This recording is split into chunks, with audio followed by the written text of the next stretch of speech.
जय हिंद मित्रों। UPSC prelims fact में आपका स्वागत है। आज दो टॉपिक को कवर करूंगा। पहला है ओलिव रिडले टर्टल क्यों चर्चा में है, इन्हें देखेंगे। इनके आवास को देखेंगे, कहाँ पाए जाते हैं, इन्हें क्यों खतरा है, इनको भी इस पर भी चर्चा करेंगे। फिर इनके बारे में जानेंगे, इनकी विशेषताओं के बारे में जानेंगे और फिर IUCN स्टेटस देखेंगे। इनका परिशिष्ट में किस अनुसूची में है, भारतीय वन्यजीव संरक्षण अधिनियम 1972 की किस अनुसूची में शामिल किया गया है, इसको जानेंगे। और इनसे संबंधित एक शब्द आएगा अरिबदा। अरिबदा क्या है, अरिबदा इसे जानेंगे। और ये भारत में क्यों इसे चर्चा में रहता है, इससे संबंधित एक अभ्यारण्य है, उसको भी देखेंगे। यानी आज के बाद आपको ओलिव रिडले टर्टल से संबंधित कोई भी फैक्ट नहीं पढ़ना पड़ेगा, पूरा कवर करेंगे। फिर अगला टॉपिक होगा ब्लैक नेक्ड क्रेन। ये भी देखेंगे क्यों चर्चा में, इनकी विशेषताएं देखेंगे, इनका महत्व देखेंगे और इनका आवास IUCN स्टेटस संकट में क्यों है, इनके बारे में भी जानेंगे। अब ये दो टॉपिक कवर करने से पहले, जैसा कि मैं अपने हर एक क्लास में करता हूँ, कि पहले पिछला क्लास का रिवीजन करेंगे कि पिछले क्लास मैंने क्या पढ़ा था, उसे रिवीजन करेंगे। फिर आज के टॉपिक को डिस्कस करेंगे। तो पहले मैंने क्या पढ़ा था पिछले क्लास में, सिल्वर एंटीमनी टेल्यूराइड। यह क्यों चर्चा में था, यह क्या है, यह एक पदार्थ था। किसने खोज की थी इसकी, बेंगलुरु के जवाहरलाल इंस्टीट्यूट में इसकी खोज की गई थी। यह इसका कार्य क्या होता है, मैंने बताया था आपको, याद करिए आप। अपशिष्ट ऊष्मा का दोहन करना। जैसे अपशिष्ट ऊष्मा की समझ रहे हो, अपशिष्ट मीन्स बचा हुआ कोई पदार्थ ऊष्मा का। जैसे आप कोई कंप्यूटर चलाते हो तो उसकी ऊष्मा निकलती है, तो उसका दोहन करना, उसका उपयोग करना। किस प्रकार करेंगे मैंने आपको बताया था, आपका वीडियो जाकर देख लेना, उस वीडियो में मैंने बताया था। और इससे संबंधित एक टर्मिनोलॉजी आई थी, थर्मो इलेक्ट्रिक प्रभाव। थर्मो इलेक्ट्रिक प्रभाव, इसको भी मैंने जाना था। उसमें क्या होता है, थर्मो इलेक्ट्रिक प्रभाव में ऊष्मा को, हम जो बची ऊष्मा को उसमें विद्युत ऊर्जा में बदलते हैं। यानी हीट को विद्युत ऊर्जा में बदलना ही क्या कहलाता है, डायनेमो। डायनेमो यानी थर्मो इलेक्ट्रिक प्रभाव कहलाता है। और फिर जाना था कि सिल्वर एंटीमनी किस पदार्थ से मिलकर बना होता है। तो किस पदार्थ से मिलकर बना होता है, बताया था, कॉपर, सिल्वर और टेल्यूमिनियम से, इन तीनों के यौगिक से मिलकर बना होता है एक यौगिक है जो 10 की पावर 9 यानी नैनो यौगिक है। इसके बारे में जाना है तो आप प्रीवियस ईयर का वीडियो देख लेना जाकर, सॉरी प्रीवियस क्लास का, तो उसमें आपको इसके बारे में पूरी जानकारी मिल जाएगी। आइए चलते हैं आज के टॉपिक पर। तो सबसे पहले देखते हैं क्यों चर्चा में है। हाल ही में ओडिशा हाईकोर्ट ने ओडिशा वन और मत्स्य विभाग की लापरवाही के कारण लगभग 800 ओलिव रिडले समुद्री कछुओं की मौत हो गई। तो इसके लिए इन्होंने सुमोटो यानी स्वतः संज्ञान लिया और इनसे कड़ी कार्रवाई करने का आदेश दिया और इनसे कारण पूछे। तो अब आइए देखते हैं कि क्या है ओलिव रिडले टर्टल, यानी इनकी विशेषताएं क्या है। तो ओलिव रिडले कछुए दुनिया में पाए जाने वाले सभी समुद्री कछुओं में सबसे छोटे और सबसे अधिक पाए जाते हैं। तो मैं ये क्यों बता रहा हूँ कि यूपीएससी ने इस प्रकार के क्वेश्चन पूछती है, आपको विशेषताएं बता देगा कि इसकी यह विशेषता किन कछुओं की है। तो सबसे छोटे कौन होते हैं, ओलिव रिडले कछुए। तो दुनिया में पाए जाने वाले सबसे छोटे कछुए का नाम क्या है, ओलिव रिडले कछुए, और सबसे अधिक मात्रा में पाए जाते हैं। ये कछुए मांसाहारी होते हैं। इनका पृष्ठवर्म जो ऊपर दिखता है आपको, वो ओलिव रंग का होता है। इस कारण से इन्हें ओलिव रिडले कछुए कहते हैं, ये ओलिव रिडले टर्टल कहते हैं। तो यहाँ आप कितनी बातें नोट करेंगे, सिर्फ 3 बातें नोट करेंगे। ये दुनिया में सबसे छोटे कछुए होते हैं, सबसे अधिक मात्रा में पाए जाते हैं, और ये मांसाहारी होते हैं, और ये गर्म जल में पाए जाते हैं, गर्म जल में निवास करते हैं, मांसाहारी होते हैं, सबसे छोटे होते हैं और सबसे अधिक मात्रा में पाए जाते हैं। 4 बातें नोट कीजिए और चलते हैं आगे। अब आइए देखते हैं इनका संरक्षण यानी कंजर्वेशन की स्थिति क्या है। तो भारतीय वन्यजीव संरक्षण अधिनियम की 1972 की अनुसूची 1 में है और साइट्स की परिशिष्ट 1 में है। और जैसा कि मैंने आपको पहले बताया, किस लिए बताया था कि सबसे अधिक मात्रा में पाए जाते हैं, तो क्रिटिकली इंडेंजर्ड हो गए नहीं, तो वल्नरेबल हैं। तो इसे आप कॉमन सेंस लगा सकते हैं। सबसे अधिक मात्रा में पाए जाते हैं तो वल्नरेबल होंगे, सुवेद होंगे। सुवेद मतलब समझे हो, इनके अगर हम संरक्षण नहीं करेंगे तो ये भविष्य में संकट प्रसन्न आ सकते हैं। और लेकिन जो क्रिटिकली इंडेंजर्ड होते हैं वो संकट में ही होते हैं। तो अनुसूची 1 में भारतीय वन्यजीव संरक्षण अधिनियम की, और परिशिष्ट 1 में, और IUCN की रेड लिस्ट की वल्नरेबल श्रेणी में। अब आइए इनके पर्यायवासी यानी ये कहाँ निवास करते हैं उस पर चर्चा करते हैं। तो ये मुख्य रूप से प्रशांत महासागर, अटलांटिक महासागर और हिंद महासागर के गर्म जल में पाए जाते हैं, गर्म जल में निवास करते हैं। तो यहाँ देखिए आप, अटलांटिक महासागर भी है, प्रशांत महासागर भी है, हिंद महासागर भी है। और भारत में कहाँ पाए जाते हैं ये, ओडिशा के गहिरमाथा समुद्री अभ्यारण्य। तो अब ऐसे पूछ जाए, यहाँ नोट कीजिए आप, ये ऐसे पूछता है कि गहिरमाथा समुद्री अभ्यारण्य किस राज्य में है, तो ओडिशा में है। इस प्रकार के क्वेश्चन आप नोट कीजिएगा। तो गहिरमाथा समुद्री अभ्यारण्य ओडिशा में है, जो विश्व में सबसे अधिक समुद्री कछुओं के प्रजनन स्थलों में के रूप में जाना जाता है। क्यों, आपने भारत का मैप देखा होगा कि ओडिशा ये इधर साइड है, बंगाल की खाड़ी के पास में, और ये समुद्री प्रशांत महासागर से होकर यहाँ से आते हैं। इस प्रकार से यहाँ से घूम के आते हैं और ओडिशा के गहीरमाथा तट पर, ये गहीरमाथा तट के एक गंजम तट है, गंजम तट पर यहाँ पर बड़ी मात्रा में हैचिंग करते हैं, यानी बच्चे को अंडा देते हैं यहाँ पर। और गंजम तट कहाँ पर है? तो दो नदियों के तट पर है। दो नदी मैंने अपने पिछले वीडियो में बताया था, आपको याद होगा, ऋषिकुल्या नदी और देवी नदी, ऋषिकुल्या नदी और देवी नदी के तट पर है गंजम तट। कहाँ पर है? ओडिशा के गहीरमाथा में। तो आप ऐसे नोट कीजिए, ओडिशा के गहीरमाथा तट के गंजम तट पर, गहीरमाथा समुद्री अभयारण्य के गंजम तट पर ओलिव रिडले समुद्री टर्टल बड़ी मात्रा में हैचिंग करने आते हैं। यह गंजम तट दो नदियों के संगम पर है। कौन सा? ऋषिकुल्या नदी और देवी नदी। तो ऐसे पूछते हैं, ऋषिकुल्या नदी कहाँ बहती है? तो ओडिशा में बहती है। और देवी नदी कहाँ बहती है? तो ओडिशा में बहती है। और कौन सी नदी? महानदी ओडिशा में बहती है। उसमें एक बांध बना हुआ है, हीराकुंड बांध, जो सबसे बड़ा बांध है। अब आइए, अगर ओडिशा पर चर्चा करेंगे तो बहुत सारे अभ्यारण्य हो जाएंगे। मैंने अपने प्रीवियस वीडियो में बताया, आप उस पर जाकर पढ़ लीजिएगा। ठीक है, अब देखते हैं आगे। अब एक जो मैंने बताया था कि एक अरिविदा शब्द चर्चा में आए। अरिविदा क्या होता है? What is अरिविदा? अरिविदा, ये कछुए अपने सामूहिक घोंसले को, तो ये कछुए जो होते हैं सामूहिक घोंसले को, ये समूह में, समझो, समूह में एक साथ इकट्ठे होकर जब हैचिंग करेंगे तो समूह होगा, तो सामूहिक घोंसले को इन्हें क्या कहते हैं? अरिविदा कहते हैं।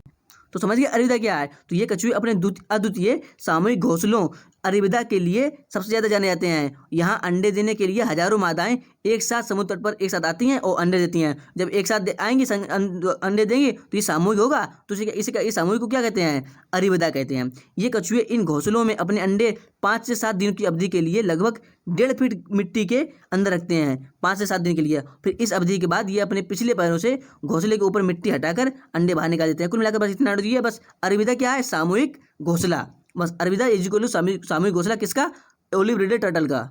अब आइए देखते हैं इन्हें संकट क्यों है, क्यों संकट है इन्हें? देखो, समुद्री पर्यावरण, समुद्री प्रदूषण क्यों हो रहा है? देखिए कितना प्लास्टिक अपशिष्ट होता है और समुद्र में पर्याप्त मात्रा में ऑक्सीजन की कमी होती है, जिसे कहते हैं BOD, बायोलॉजिकल ऑक्सीजन डिमांड। इसकी मात्रा भी घटती जा रही है। ठीक है, तो समुद्री पर्यावरण, समुद्री प्रदूषण और अपशिष्ट के कारण इन संकट है। और मानव उपभोग, क्योंकि इनके मांस, खाल, चमड़े और अंडे के लिए इनका अवैध शिकार किया जाता है, इस कारण से। और प्लास्टिक कचरा होगा समुद्र में होता है, इस कारण से मछली पकड़ने, प्लास्टिक कचरे से इनको समुद्र जो प्रदूषण प्रभावित होगा तो इनके स्वच्छ जल नहीं मिल सकेगा और इनकी खाद्य श्रृंखला भी प्रभावित होगी। और मछली पकड़ने वाले जो ट्राले होते हैं, जाल, उसमें फंस जाते हैं, इस कारण से इन्हें संकट है। और पर्यटकों और मछली पकड़ने वाले श्रमिकों द्वारा इन्हें फेंके गए कचरे से मलबा उत्पन्न होता है, जिस कारण से ये संकट में आ जाते हैं। और किस कारण से?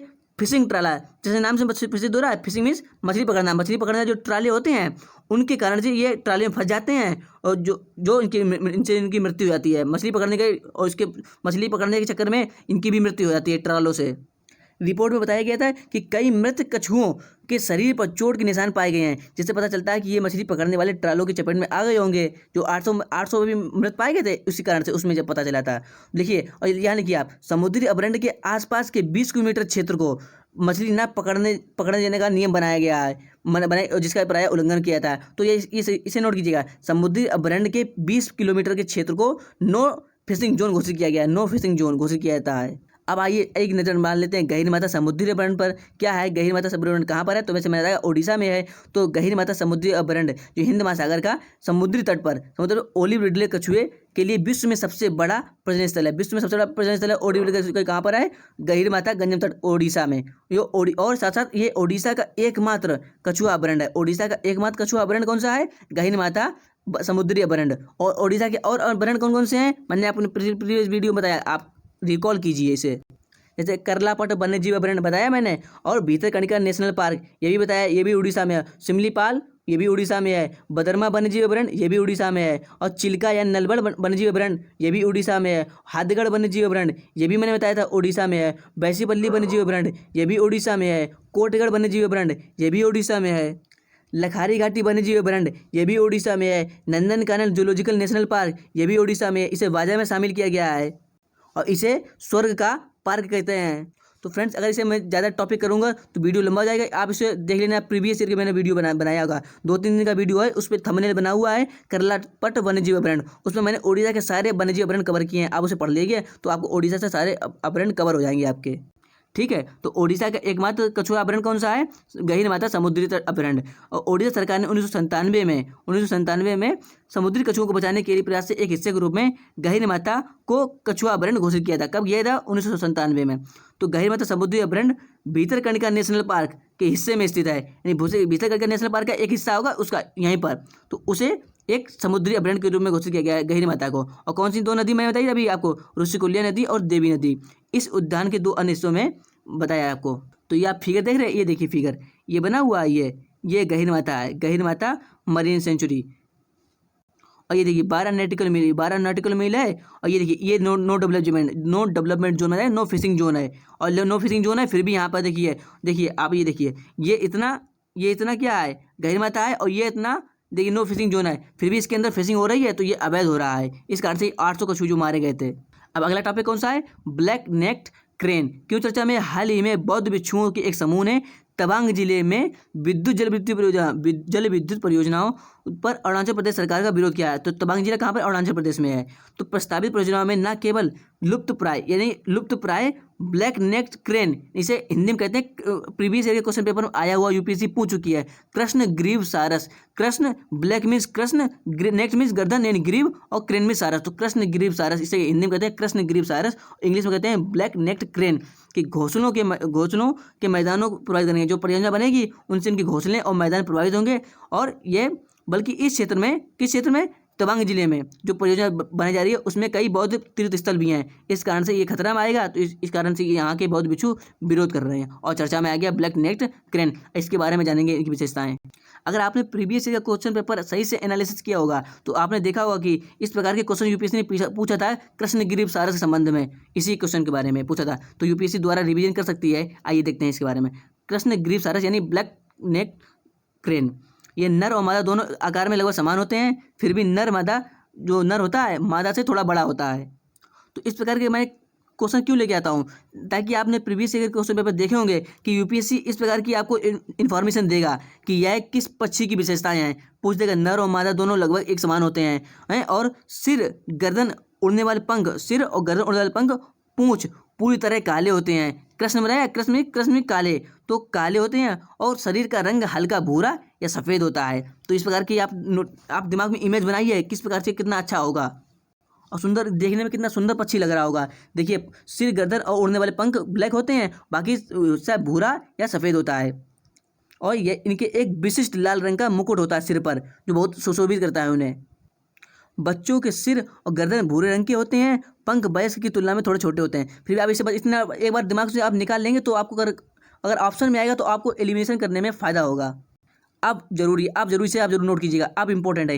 अगर प्रीलिम्स को फैक्ट उठेगा तो यहाँ से उठ सकता है कि कृष्ण ग्रीव सारस को दलाई लामा के एक अवतार के रूप में मोनपास अरुणाचल प्रदेश के प्रमुख सांस्कृतिक बौद्ध एक समूह है द्वारा इसे पूजनीय माना जाता है।